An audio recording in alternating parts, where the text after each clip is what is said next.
A ordem reina em Varsóvia, anunciou o ministro Sebastiani na Câmara Francesa quando, depois de um terrível assalto sobre o bairro de Praga, a soldadesca de Suvarov entrou na capital polaca para começar o seu trabalho de carrascos contra os insurgentes. A ordem reina em Berlim, proclama triunfalmente a imprensa burguesa entre nós, bem como os ministros Ebert e Noske e os oficiais das tropas vitoriosas, para quem a gentalha pequeno-burguesa de Berlim agita os lenços e emite os seus urras. A glória e a honra das armas alemãs estão a salvo perante a história mundial. Os que combateram miseravelmente na Flandres e Argonne podem agora restabelecer o seu nome mediante a brilhante vitória atingida sobre 300 espartaquistas que lhes resistiram no prédio do Vorwärts. As primeiras e gloriosas erupções das tropas inimigas na Bélgica e os tempos do general von Emich, o imortal vencedor de Lieja, tornaram pálidos ao serem comparados com este das façanhas efetivadas pelos Reinhard e os seus camaradas nas ruas de Berlim. Os delegados dos sitiados no Vorwärts, enviados como parlamentares para tratarem da sua rendição, foram destroçados a pancadas de garrote pela soldadesca governamental, e isto aconteceu até tal ponto que não foi possível reconhecer os seus cadáveres. Quanto aos prisioneiros, foram pendurados dos muros e assassinados de tal maneira que muitos deles tinham o cérebro fora do seu crânio.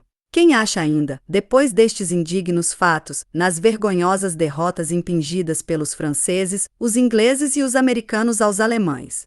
Spartacus é o inimigo e Berlim o campo de batalha em que somente sabem vencer os nossos oficiais. Noske, o operário, é o general que sabe organizar a vitória ali onde Ludendorff fracassa.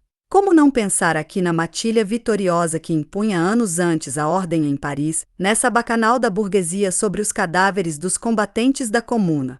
Era a mesma burguesia que acabava de capitular vergonhosamente face aos prussianos e que tinha abandonado a capital do país ao inimigo de fora para fugir ela própria, como o derradeiro dos covardes.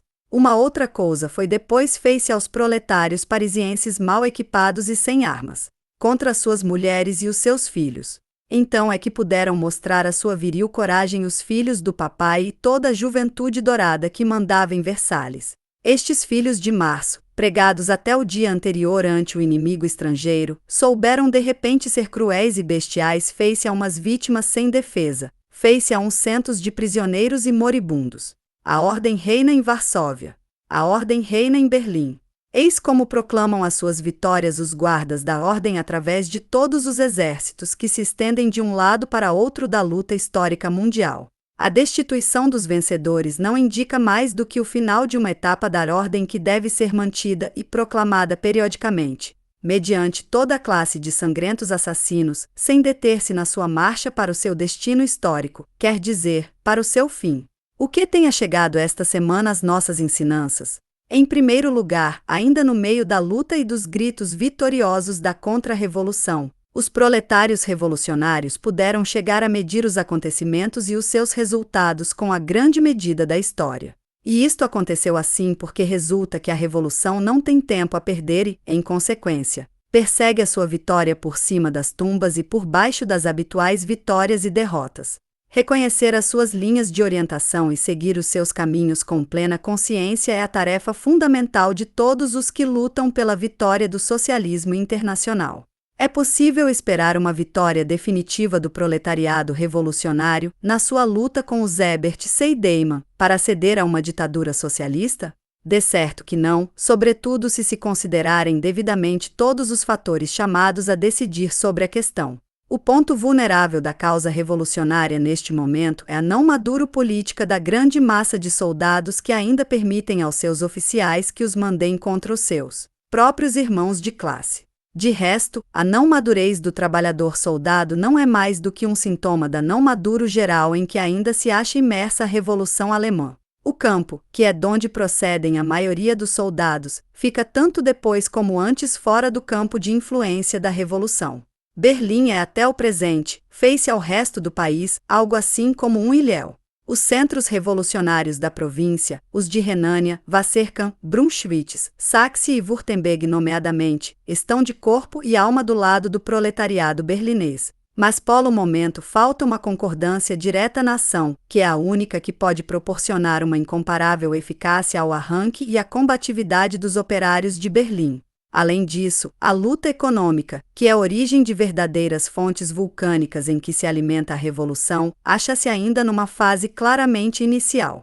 Disso tudo pode deduzir-se claramente que não é razoável contar pelo momento com uma vitória de tipo decisivo.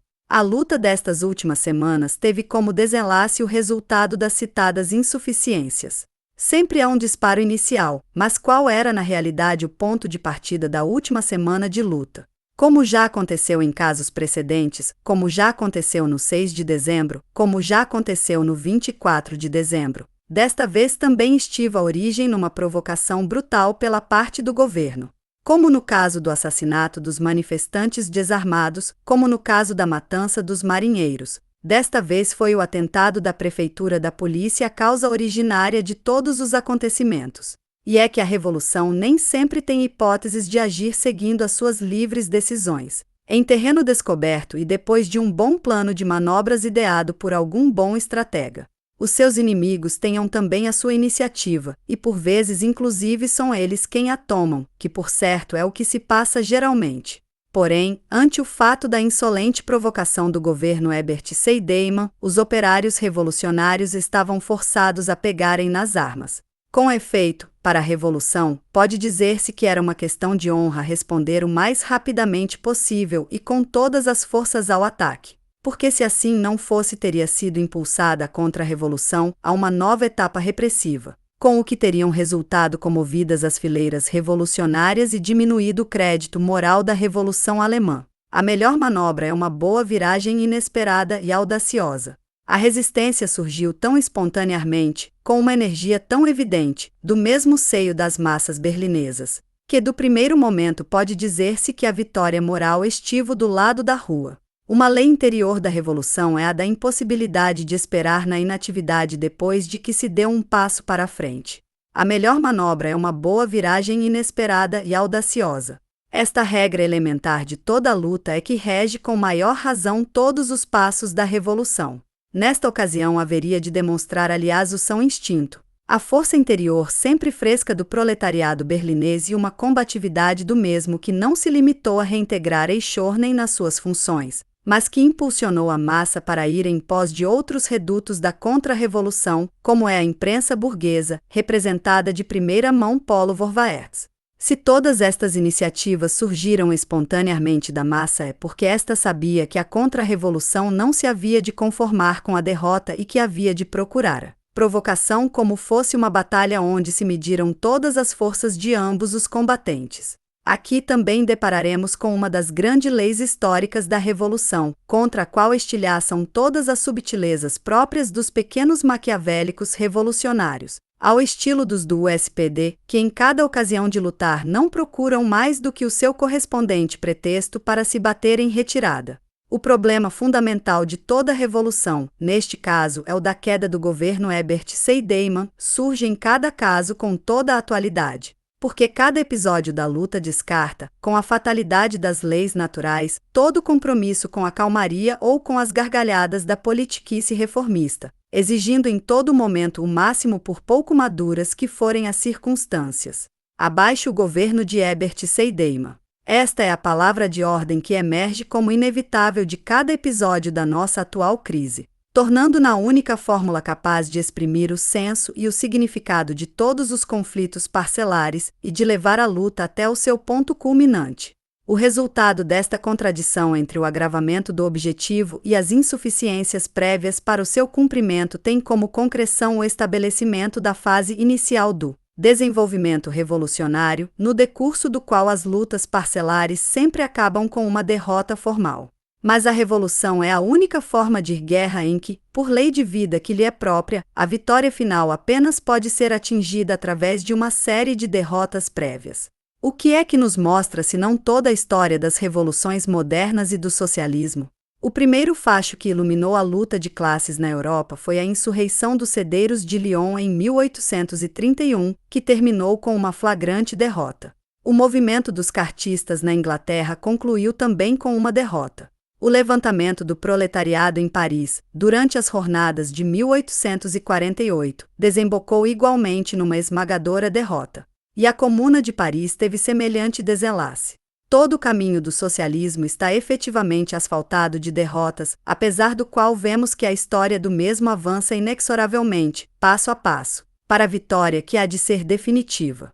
Onde estaríamos hoje sem estas derrotas das que tiramos a experiência histórica que nos permite reconhecer a realidade das coisas em toda sua dimensão? Na atualidade, quando temos conseguido chegar já ao limiar da batalha final, é precisamente quando melhor podemos reconhecer que é sobre todas essas derrotas, sobre as que nós ficamos em pé. Não podemos prescindir de nenhuma delas, porque cada uma das mesmas faz parte da nossa força atual. Vitória na derrota e derrota na vitória. Este é justamente o contraste e a aparente contradição que diferencia as lutas revolucionárias das lutas parlamentares.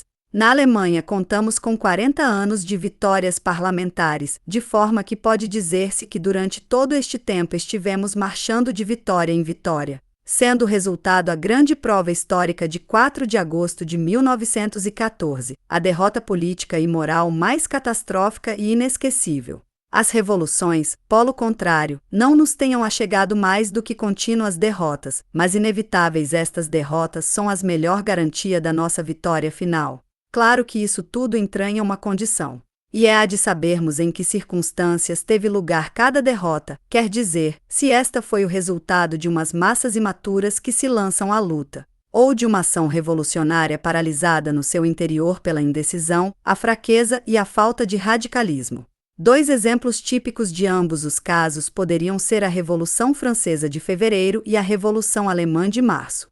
A ação heróica do proletariado de Paris em 1848 converteu-se na energia mais vivificadora que cabe para o proletariado de todo o mundo, enquanto os lamentáveis desfalecimentos da Revolução Alemã de março, do mesmo ano, viram-se metamorfoseados numa espécie de pesada cadeia para todo o desenvolvimento histórico ulterior da Alemanha, cujos efeitos regressivos podem ser rastejados mesmo nos acontecimentos mais recentes da nossa Revolução e na crise dramática que acabamos de viver. Como será vista, em tal caso, a derrota da nossa Semana de Spartacus à luz da mencionada perspectiva histórica?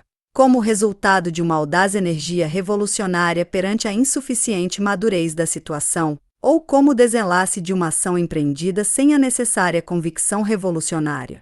De ambas as formas. Porque a nossa crise tem com efeito um duplo rosto. O da contradição entre uma enorme decisão ofensiva por parte das massas e a falta de convicção por parte dos chefes berlineses. Falhou a direção.